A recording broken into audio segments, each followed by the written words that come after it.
When I pushed open Ethan's office door, Serena was leaning against his shoulder, watching a surgical video. They were so close, you couldn't even slip a piece of paper between them. They were practically kissing. I stood in the doorway, still holding the dinner I'd brought him. "Ethan, can you explain this?" He turned his head to look at me, no panic, barely even shifting his posture. "Grace, can you stop always thinking the worst?" He turned back to the screen, dismissively adding, "You wouldn't understand academic stuff." I'd heard that line too many times. He'd said it when I gave up my PhD. He'd said it when he put Serena's name on my research paper. I placed the meal box on the corner of the table and left. My phone vibrated. A notification popped up from an unknown app. Ethan's current status. Noticed Grace Smith left. Paused surgical video. Silence duration. 4 minutes, 12 seconds. Grace POV. The third time I pushed open Ethan's office door, Serena was leaning against his shoulder, watching a surgical video. They were so close, you couldn't even slip a piece of paper between them. On the screen was a replay of a hip replacement surgery. Serena pointed at a specific frame and said something. Ethan tilted his head slightly, almost touching her forehead as he looked. I stood in the doorway, still holding the dinner I'd brought him. The steam from the meal box was slowly fading away. "Ethan." He turned his head only when he heard my voice. No panic, no evasion. He didn't even adjust his posture much. Serena did shift slightly to the side, but it was a minimal movement, almost like she was doing it just for show. I stared at the flimsy distance between them and asked, "Can you explain this?" Ethan frowned. "Grace, can you stop always jumping to conclusions?" He turned back to the screen, dismissing me with, "You wouldn't understand academic stuff." I'd heard that line too many times. He discussed research topics late into the night with Serena. When I asked about it, he'd say I wouldn't understand. He'd take Serena on business trips for academic conferences. When I asked, he'd say I wouldn't understand. He'd put Serena's name as the second author on a paper whose data I had compiled. When I asked, he'd still say I wouldn't understand. It was as if those 3 words were a wall, forever keeping me out of the world he truly cared about. I placed the meal box on the corner of the table and left. Silence followed me. As I reached the end of the hallway, I glanced down at my phone. A new notification. It was from an app I'd never downloaded. The icon was a gray circle with a thin electrocardiogram waveform inside. The name was just one word, Observer. The notification content was a small line of text. Ethan's current status. Noticed Grace left. Paused surgical video. Silence duration. 4 minutes, 12 seconds. I stared at the words for a long time. He was silent for 4 minutes and 12 seconds. And then what? I looked back down the hallway. His office door was still closed, the light shining through the frosted glass showing 2 figures, one tall, one short. The video was probably playing again. I pulled my gaze away, tucked my phone into my pocket, and headed for the elevator. I first met Ethan during my senior year internship. He was 2 years ahead of me, already a resident doctor in orthopedics, famous throughout the medical school for 2 things, his excellent surgical skills and a terrible temper that made no one want to assist him. He always had a stern face during rounds and spoke incredibly little. When teaching, he'd say things once, and if you couldn't keep up, that was your problem. Everyone was scared of him. Only I thought he wasn't truly cold, just unsure how to interact with people. Because I noticed a detail. Every time he finished a night shift, he would secretly drink the nearly expired yogurt from the department's public fridge, then buy new ones to replace them. He seemed to not want others to drink expired things, but he would also never proactively say, "This is about to expire, don't drink it." All his kindness was like that, quiet and unacknowledged, like hiding something in your pocket. As long as it fit, no one else needed to see it. I thought such a person was actually very soft. So I started to actively approach him. Ethan initially completely ignored my pursuit. I persisted for a year and a half. In that year and a half, I brought him countless meals, copied 3 volumes of his surgical notes, and helped him organize study materials during exam week, though he never used them. Until one day, he finished a 7-hour emergency surgery. It was almost dawn when he came out of the operating room. I was sitting on a bench in the hallway, clutching a cup of cold coffee. He saw me, stopped for a moment. Then he walked over, took the coffee from my hand, and took a sip. It was cold. He frowned, but didn't say anything, and continued drinking. After he finished, he handed me the empty cup and said, "Don't wait for me anymore." But the next day, on my internship evaluation form, he gave me the highest score in the department. The remarks read, "Solid fundamentals, diligent attitude, recommended for hospital residency." Grace POV. It was from that evaluation form that I became certain what Ethan said and what he thought were never the same thing. Later, we got together, and then we got married. The year we got married, my mentor helped me secure a fully funded PhD scholarship in sports medicine, a field I dreamed of pursuing. When I told Ethan, he was looking at literature, not even raising his head. Someone in the family needs a stable career. That sentence nailed my PhD dreams in place. I wanted to say I could manage both, but he added, "Look at all the female PhDs in the department right now. They're all a total mess." He wasn't talking about others. He was making decisions for me. I didn't argue further. Because back then, I still believed that even if his words weren't pleasant, they were always for my good. Later, to circumvent the hospital policy against spouses working in the same clinical department, I transferred from orthopedics to the administrative office. He said, "Anyway, going into administration isn't a loss for you. 9 to 5, much easier than clinical work." The day I moved my personal belongings from orthopedics, the head nurse held my hand and said, "Grace, are you sure about this? Your surgical skills are among the top 3 young doctors in our department." I smiled and said I was sure. I didn't tell her that when I got home, I cried in front of the mirror for a long time. I truly loved the feeling of standing at the operating table. The precision of millimeter-level operations, the urgency of racing against death, the post-surgery patients holding my hand and saying thank you. All those things vanished after I transferred, replaced by reports, meeting minutes, and research grant applications.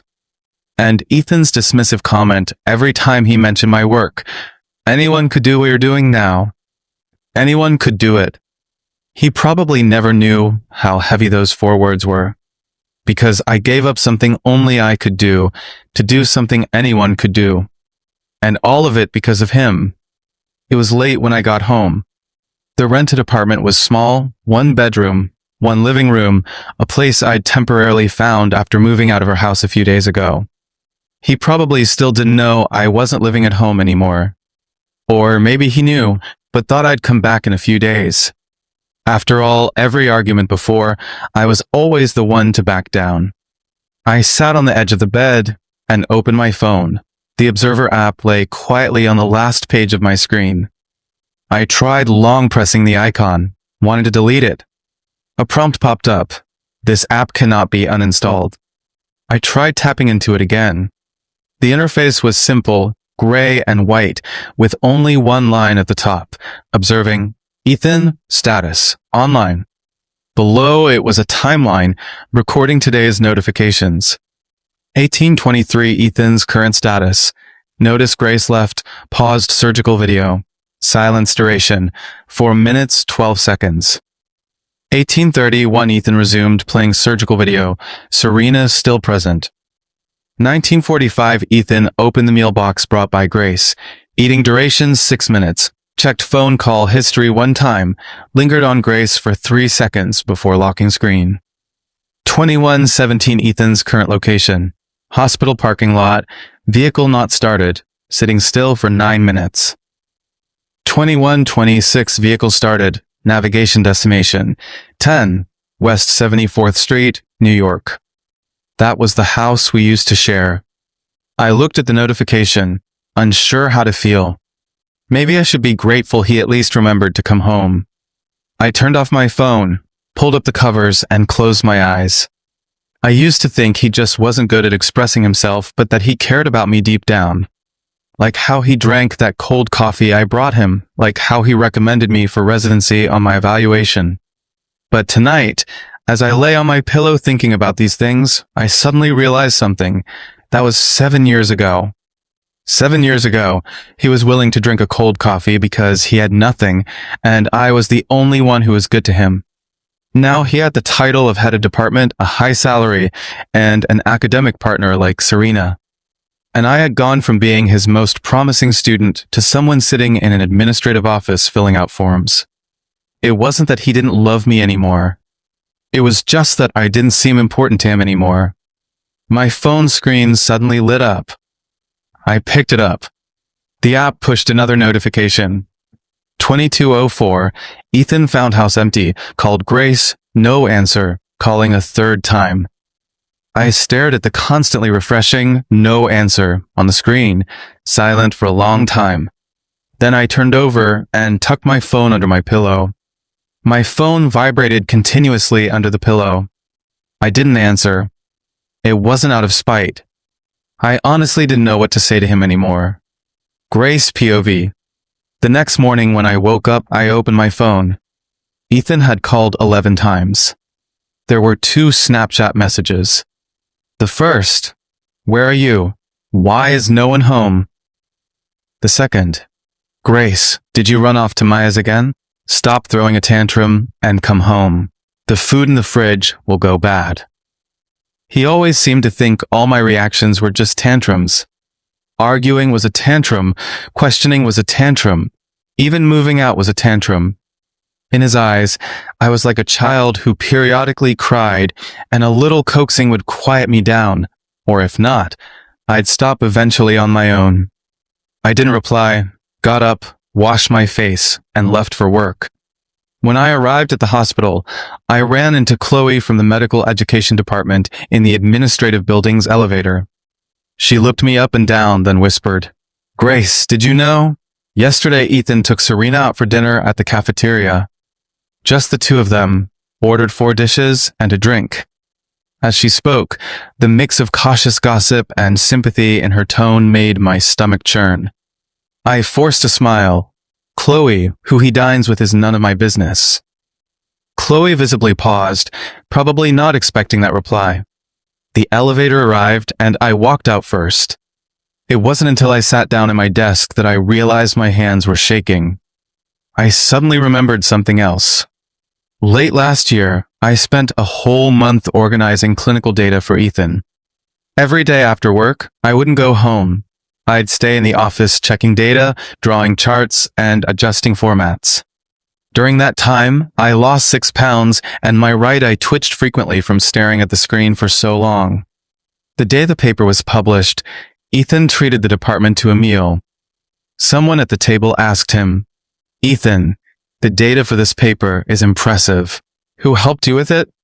He held his water glass and said, "Serena was involved throughout. Hard work for her." Serena sat beside him, smiling and waving her hand. It was nothing, just teamwork. I sat at the very end of the table, my fork suspended midair. No one looked at me, including Ethan. Later on the way home, I asked him, "I clearly did that data. Why did you say it was Serena?" He seemed unconcerned, casually remarking, "You weren't an author anyway. No one knows your name. What good would it do to mention you?" What good would it do? Because I was just Grace from the administrative office, not an orthopedic doctor anymore. My name appearing in the paper's acknowledgement section would be too much, let alone in any important context. What I did was invisible, just like I was invisible in his world. That morning I was distracted. I flipped through the research grant application 3 times, but not a single word registered in my mind. At 10:30, my phone lit up. An app notification. 10:27 Ethan arrived on the first floor of the administrative building, lingered in the lobby for 1 minute 42 seconds, then took the elevator up, target floor 3. The third floor was my office. I instinctively sat up straight. Then I felt ridiculous for reacting that way.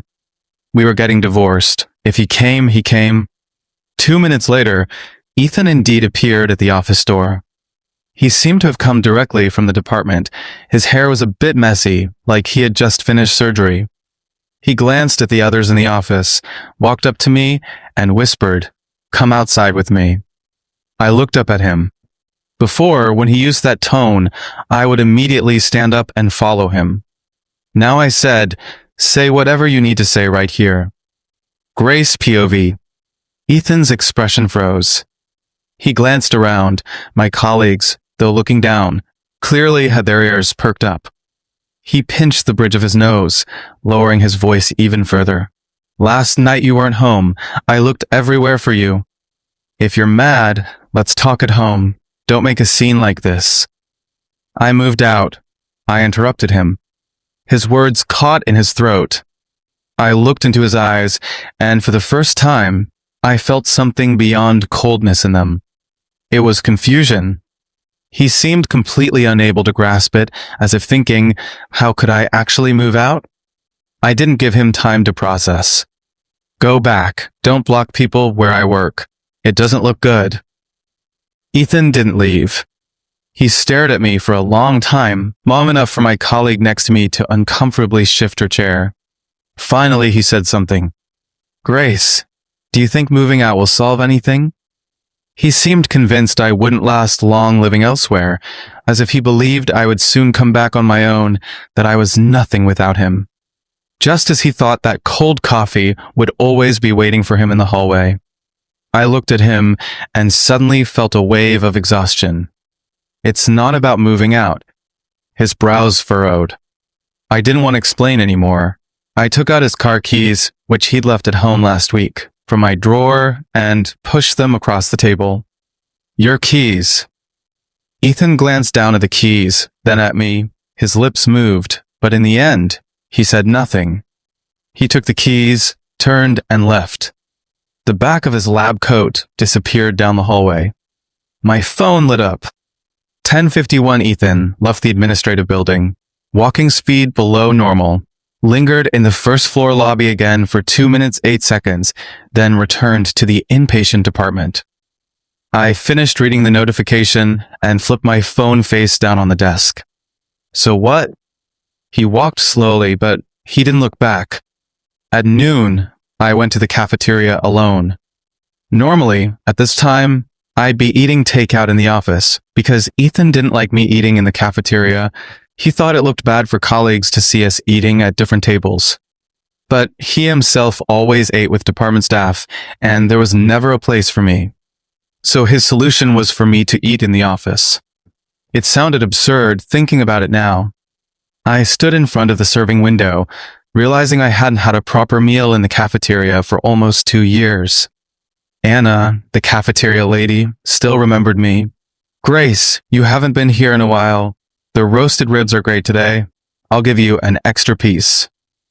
I carried my overflowing tray to a window seat.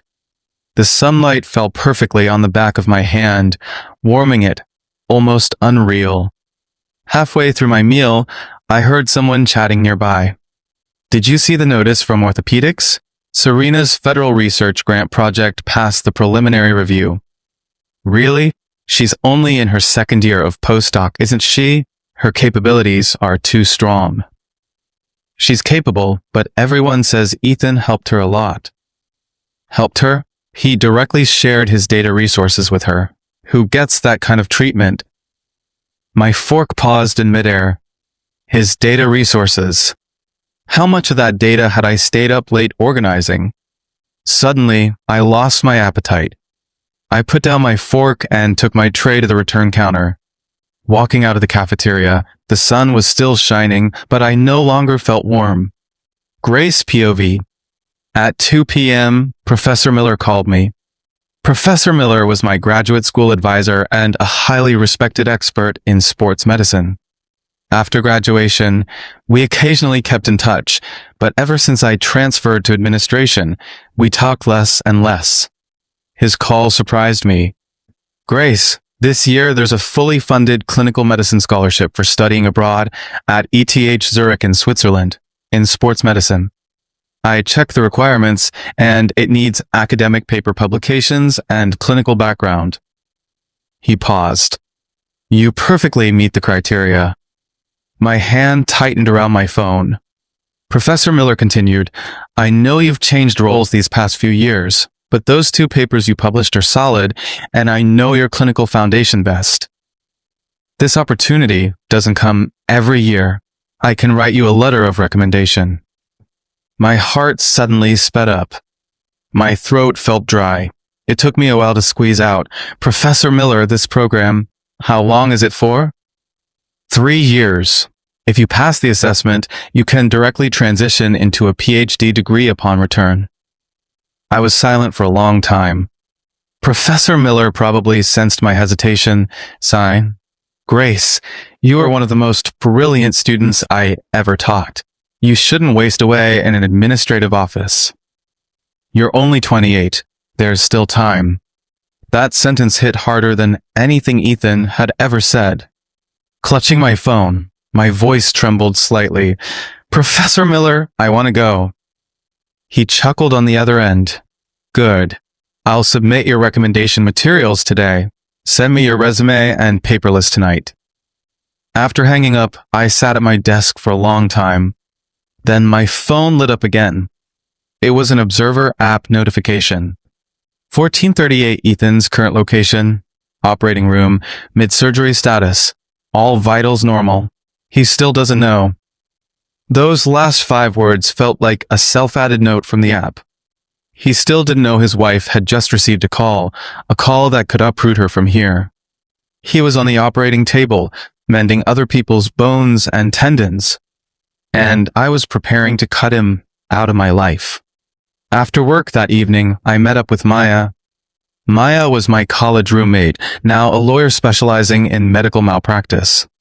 We met at a coffee shop across from the hospital. She arrived before me. As I sat down, she looked me up and down. Did you and Ethan argue? I shook my head. I'm considering divorcing him. Maya's hand, holding her cup, froze. She put down her cup and looked at me seriously. Tell me everything. I briefly recounted the events of these past few years. Without any embellishment. Giving up my PhD, transferring to administration, organizing his data without credit.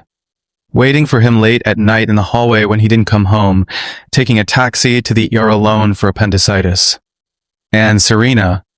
Maya listened without interrupting. Only after I finished did she speak, her voice much lower than before. Grace, every single thing you just mentioned, taken individually, might not seem like a big deal. But do know domestic abuse isn't just about physical violence. What you're describing, in legal terms, is called emotional neglect. She looked into my eyes. You're not throwing a tantrum. You've been drained. My nose suddenly stung. I held back the tears. I'd cried enough these past few years, always alone in my room, wiping my face clean afterwards and pretending everything was fine. Maya then asked, how do you plan to handle it? Will he agree to a divorce? I haven't told him yet. Does he have any leverage over you? What about finances? I thought for a moment. The house is his, the car is his. We don't have joint savings. We keep our finances separate. When we got married, he gave a wedding gift, but my mom returned it intact. Maya nodded. That makes things cleaner. If he doesn't agree, we still have options. She patted my hand. Do what you want to do. Leave the legal stuff to me. Looking at her, I suddenly remembered college. The 4 of us crammed onto the balcony eating snacks. Maya had said she wanted to be a lawyer and specially fight for those who'd been wronged. Back then, I'd said, then I'll come to you if I ever get wronged. She'd replied, no way. With your personality, who would dare bully you? Turns out I was right. It wasn't someone else bullying me. I had slowly, bit by bit, worn down my own spirit. Grace POV. It was dark when I left the coffee shop. I stood by the roadside, hesitated for a few seconds, then dialed another number. Mom. Grace? Why are you calling so late? Is something wrong? My mom's voice carried that particular motherly alarm. I smiled. Nothing, just letting you know I might be making a decision soon. What decision? I have an opportunity to study abroad, a full scholarship for 3 years. There was silence on the other end for a while. My mom asked, "What about Ethan?" I didn't answer directly, just said, "Mom, this is my own decision." More silence. Then my mom said something, her voice much softer than usual. "Grace, when your dad was hospitalized a while ago, Ethan didn't even call once. You think I don't know, but I know everything." I stood under the street lamp, my eyes suddenly welling up. 3 months ago, my dad had been hospitalized for a week due to a herniated disc. I took time off to care for him. Ethan knew about it. He only said, "Your dad's not serious, conservative treatment is enough," and then there was no follow-up. He never called to ask once. My mom had never mentioned it. Turns out, she had remembered all along. "Mom," my voice was hoarse. "All right, don't cry," she said. "Go if you want to. You're dad, and I didn't put you through a master's degree just for you to fill out forms for someone else." After hanging up, I stood by the roadside for a long time until my tears dried before I moved. My phone screen lit up. An app notification. 2115 Ethan's current location. 10 West 74th Street. Confirmed house empty again. Called Grace. No answer. 2116 called Grace's mother. Call duration 12 seconds. Recipient hung up. He called my mom. And my mom only spoke to him for 12 seconds. I didn't know what my mom said in those 12 seconds, but I guessed it was probably just one sentence. "Ask yourself." I smiled. "Thanks, Mom." I opened my phone, organized the resume and paper list Professor Miller needed, and sent them. After sending, I sent a message to Maya. "Please prepare the divorce papers for me." Maya replied instantly, "Already done." I took a deep breath. "Grace, from tomorrow, you make decisions only for yourself." For the next 2 days, I worked during the day and reviewed professional materials at night. Although I had been out of clinical practice for 3 years, I had always maintained the habit of reading literature. I read at least 2 new papers in my field every week. My notes filled 3 folders. Ethan didn't know about this. He thought I was binging shows on my tablet every night. Once, he walked past the living room, glanced at my screen, and said, "Stop watching useless stuff." He didn't even see what I was watching. But it didn't matter anymore. These 2 days, Ethan hadn't come to block me at the administrative office, but the number of missed calls on my phone grew daily. I didn't answer a single one. The app, however, faithfully recorded his every move. Ethan called Grace from the hospital parking lot. No answer. Then sat in the car for 4 minutes. Ethan scanned the entire cafeteria, did not find Target, left early, eating only 40% of his usual amount. Ethan drove to the vicinity of 10 West 74th Street, circled twice, then drove away. Ethan is in a state of insomnia. Phone screen repeatedly lights up, lingering on Grace's social media profile, browsing duration 47 minutes. He was looking at my social media for 47 minutes past 1 in the morning. But my last post was 2 months ago. What was he even looking at? I closed the app and continued reading the literature review in my hand. I didn't want to know the answer anymore. What good would knowing do? His insomnia couldn't cure my 3 years of disappointment.